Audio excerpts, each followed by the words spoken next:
how to copy and share Twitch profile link. So if you would like to copy as well as also share your Twitch profile link, it's normally quite simple to do so.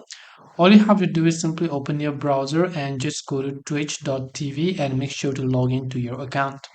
Once you've done that, just click on your profile icon located at the top right hand side, and you can simply go to this option right here that says channel.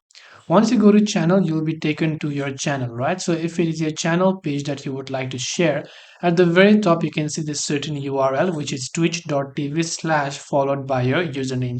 So this is what your Twitch URL is all about. Now if you want to share this so that next time whenever someone clicks on that link, they will be redirected to your Twitch profile page, or in other words also your channel page, as you can see here. And this way you'll be able to copy and share your Twitch profile. Hope this video helped you. If you have got any questions, feel free to leave them down below. Thank you very much for watching till the end, and as always, see you soon in the next video.